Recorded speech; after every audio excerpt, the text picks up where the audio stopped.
we'll get started with Nick Brook. Hey, buddy, pardon me if I missed this, but with Herman, will he be able to treat Tuesday like a side session? Is he going to be able to throw in the game? Nick, I think so. I'm not counting that out for sure. I think, a normal side day for Herman would be Monday in a 5-man rotation.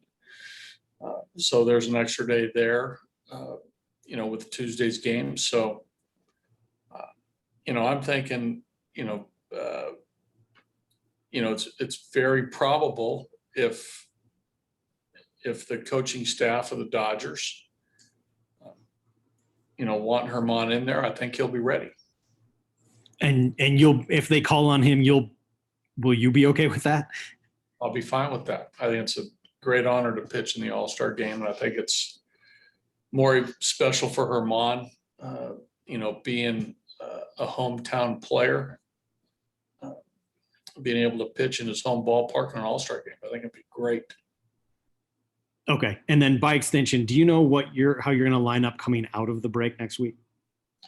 We're still going through that, but we have a pretty good idea. We'll probably try to solidify that tonight or tomorrow morning, but it looks to be potentially Sensatella, Chi, and Kyle. Okay, thanks, buddy. Yeah. Patrick? Hi, buddy. How are you? I'm well, Patrick. Another question about the All-Star game. When Dave is managing it, managing an All-Star game is a lot of balls in the air. I mean, he wants to get a lot of the guys in. He wants to make everybody happy. He wants to win. You know that, of course, but you're going to be on the bench with him. Will you hint that, hey, it's a good time to get Herman in at a certain point, or will he already know that just by his baseball IQ, or how does that work in terms of your influence on when maybe Herman might get his shot? Well, usually that is structured out before the game. The All-Star games that I've been involved in, 2003, 2008, 2010, 2018, you have it sort of mapped out after the starting pitcher's announced, who's going to follow him, who's going to follow that fella, who's going to follow that guy. You sort of have it mapped out inning by inning. And then you work through the relief pitcher portion of the game. There's usually one guy that you dedicate to close the game, and he's aware of that. And the other few relievers, it probably affects 2 or 3 guys, maybe 4 relief pitchers, how they'll be used as you get into the potentially the 6th, 7th, 8th innings. So it's usually scripted out pretty formally, and the pitchers know how they're going to be used and the expectation of their usage. Okay. Hey, switching gears for a minute. I know the offense at home's been pretty good. On the road, it has not been good. Right. But one of the players that I'm a little mystified by in his lack of power and home runs is Charlie Blackmon. I think Charlie only has 4, if I'm not mistaken. Right. But from what I've researched, his exit velocity, et cetera, is still pretty good. So do you have any idea on why Charlie is just not hitting the ball out of the yard? Well, I think it's probably a function of, how they're pitching Charlie. I think that's probably the main thing. A lot of pitches are away from him. A lot of pitches are down and away off the plate, moving away from him. There's not a pitches that are thrown elevated to Charlie, and usually home runs come from elevated pitches. There is a down and in component to a home run at times, and Charlie has that potential, but I think it's more about how they're pitching Charlie. And a little bit of that, Charlie, because of how they're pitching, has changed his approach some, right? If they're pitching him away, you'll see that Charlie's hitting the ball. A lot of his hits are up the middle or the other way. There are times when he goes out and maybe hooks a ball into right field, but it's tough to, hit a ball that's away from you, a ball that's maybe sinking away from you to hit a home run on the pull side. So I think it's more of approach due to how they're pitching him. I think it's more of a function of the balls. They're throwing pitches down to Chuck and not elevating the ball. I think those are the two components that are leading to the lack of the home run. Could another component be that you guys as a team don't have a ton of homers, and when the lineup's stacked, maybe guys, they don't have much wiggle room, and sometimes they have to pitch a little differently to the heart of the order, or is that not true? Yeah, no, it's true. I think that, I've noticed that, Trevor and Chuck are always being pitched tough, right? Because they know that they, meaning the opposing pitching staff and the pitching coach, know that, they're our most dangerous hitters in our lineup, along with, I think Cron's dangerous with his natural raw power, but, and Mac, Mac, I think the first part of this first half was being pitched real tough. Now he's been a little bit of a funk, so they're attacking him a little bit more, but I think Trevor and Chuck are always being pitched, very carefully. All right. Thank you, buddy. Yes. Danielle, With Chris Owings, he's drawn some walks since he's been back from the IL, but he doesn't have a hit yet. What have you been seeing from him? What do you think's been causing him some trouble? Yeah, a little bit of timing issue, Danielle. I think that, we saw it last night with the, with the fastball. He was behind the fastball, all night. And then when he does get a breaking pitch, he's way out in front of that. So, his timing is not where it needs to be right now. And it's, it's frustrating for CO. But, he's got to find that timing. He's got to find that rhythm of, his swing being timed up with the ball, and it's not happening. Thank you. Daniel, Hi, bud. I just wanted to follow up quickly on an injury. With Austin Gombert, was he able to throw in a sim game today? Yeah, he did. He threw today through 2 simulated innings, through, I think 35, 36 pitches.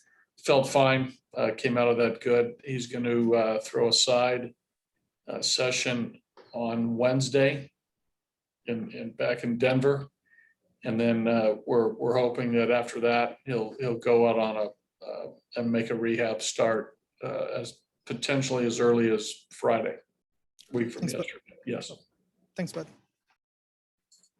Troy, So the home run derby is obviously, there's a lot of fascination with it. Do you have a love-hate relationship with the home run, Bud, as a pitcher, but knowing as a manager, you need the home run? What is it about the home run we're all so fascinated about?